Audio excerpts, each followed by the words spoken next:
Deyirəm, bu gözəl məclisdə cavanlığından ağsaqqallaşan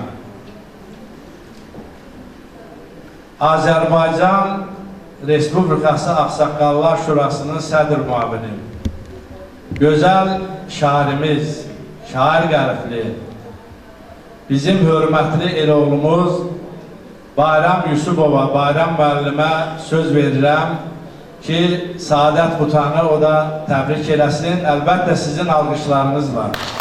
Bizim qardaşlarla bir yerdə hamısı xoş gəliblər, səfa gətiriblər. Buyur Bayram müəllim, çox sağ olun. Çox sağ olun söz verdiyinizə görə. Hörmətli Saadət xanım, hörmətli Vəli müəllim, hörmətli Ramiz müəllim, hörmətli tədbir iştirakçıları. Mən sizin hamınızı salamlayıram, hamınıza Allahdan uzun ömür, can sağlığı, ailə xoşbəxtliyi, iş avantlığı, ürək rahatlığı arzu edirəm. Allah sizləri qorusun, Allah xalqımızı qorusun, Allah prezidentimizi qorusun.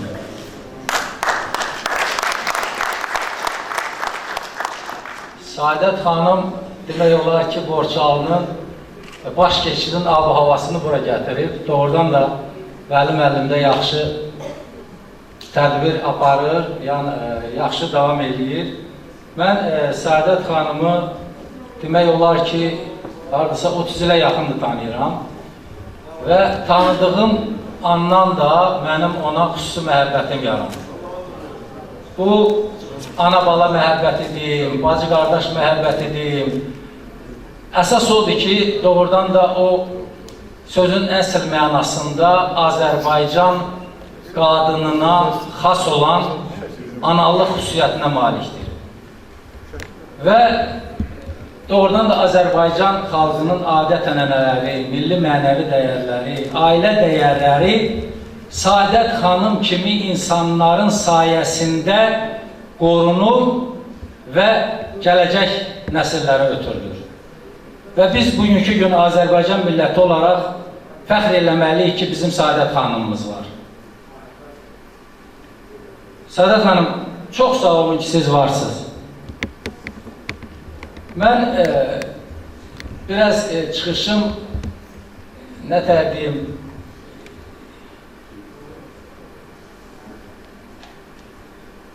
dəqiq olsun deyə yazılı şəkildə icazə versəniz, çıxışımı yazmışam və bunu oxumaq istəyirəm. Burada bugün çox dəyərli tədbir münasibəti ilə toplaşmışıq. Bugün biz yalnız bir şairin yubileyini etmirik. Bütöv bir ömrün, sazın, sözün işığında keçən bir taleyin, Borçalının ağır eli, elli ruhunu yaşadan bir sənətkarın, dəyərli şairimiz Saadət Butanın 75 illik yubileyini qeyd edirik. İnsan var ki, ömür yaşayır, insan da var ömrünü xalqa, millətə, sözə, sənətə çevirir. Saadət xanım məhz belə insanlardandır. O təkcə şeir yazmayır, o bir elin yaddaşını, ağrısını, sevgisini, həsrətini, milli ruhunu misralara köçürür. Onun poeziyasında Borçalının dağları danışır, qulaqları çağlayır, sazın nəfəsi duyulur, ana laylasının istiliyi hiss olunur. Saadət Buta adı artıq uzun illərdir ki, yalnız Borçalının deyil, bütövlükdə Azərbaycan əbədi mühitinin böyük hörmətlə çəkilən adlarından biridir. Çünki onun yaradıcılığı kökdən gələn milli mənəvi dəyərlər üzərində qurulur.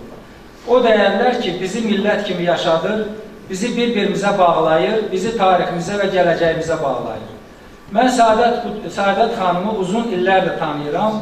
Onunla dostluğumuz, mənəvi yaxınlığımız, el-obaya bağlılığımız uzun bir yol keçir. Mən onu yalnız böyük şairə kimi deyil, həm də böyük ürək sahibi, mərd, sədaqətli, elinə obasına bağlı bir Azərbaycan qadını kimi tanımışam. O həyatda çox ağrılar görür, çox itkilər yaşayır. Amma bütün bu ağrıları sındırıcı yox, yaradıcılığını daha da zənginləşdirən bir qüvvəyə çevirə bilir. Elə buna görə də onun şeirləri insanların qəlbinə bu qədər yaxın gəlir. Çünki o şeirlər yaşanmış hisslərin, çəkilmiş ağrıların, böyük sevginin poetik ifadəsidir. Saadət Butanın yaradıcılığında vətən anlayışı xüsusi yer tutur. Onun üçün vətən yalnız coğrafi məkan deyil.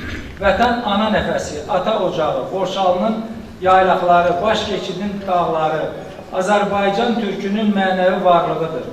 Öz poeziyasında təkcə Borçalını deyil, bütün türk dünyasının ruhunu yaşada bilir. Borçalı əsrlər boyu sazın, sözün, aşıq sənədinin müqəddəs ocaqlardan biri olub, bu müqəddəs ocağın bu gündə yaşamasında, yeni nəsillərə çatdırılmasında Səadət Tutanın böyük xidmətləri var. O saz söz ənənəsini yalnız qoruyub saxlamayır, ona yeni nəfəs verir. Qadın şairə və sənətkarımız üçün örnək bir yol açıb. Xüsusilə qeyd etmək istəyirəm ki, məşhur Aşıq Pəri Məclisinin yaradıcılarından biri kimi onun fəaliyyəti Azərbaycan qadınının saz söz dünyasındakı yerini daha da möhkəmləndirir. Bu təkcə əbədi hadisə deyil, bu milli mənəvi yaddaşımızda verilən böyük töhfədir. Səadət Tutanın poeziyası sərhədləri aşaraq Türkiyədə, Gürcüstanda, Cənubi Azərbaycanda, Türk dünyasının müxtəlif bölgələrində sevilib, oxunub. Bu isə təsadüfi deyil, çünki onun şeirlərində millətin ruhu yaşayır. Səmimiyyət var, saflıq var, xalq nəfəsi var. Bugün biz onun 75 illik yubileyini qeyd edərkən, əslində bir məktəbin yubileyini qeyd edirik, Səadət Quta məktəbinin. Saza bağlılığın, milli kimliyə sədaqətin, ana dilimizə məhəbbətin, vətən sevgisinin məhəbbətini.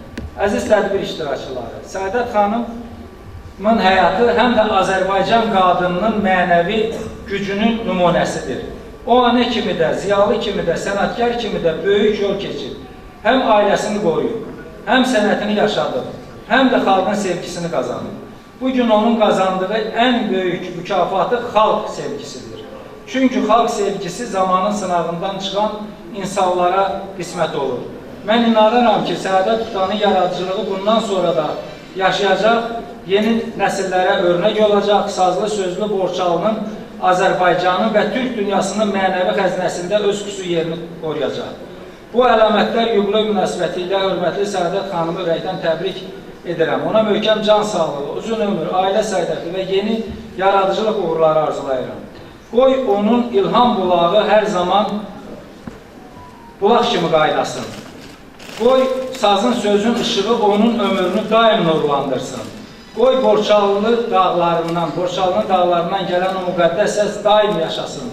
Səadət xanım, 75 illiyiniz mübarək olsun. Allah sizə istədiyiniz qədər ömür versin.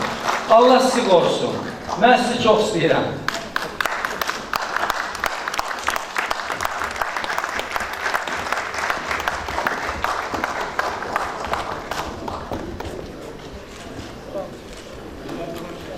Yeah.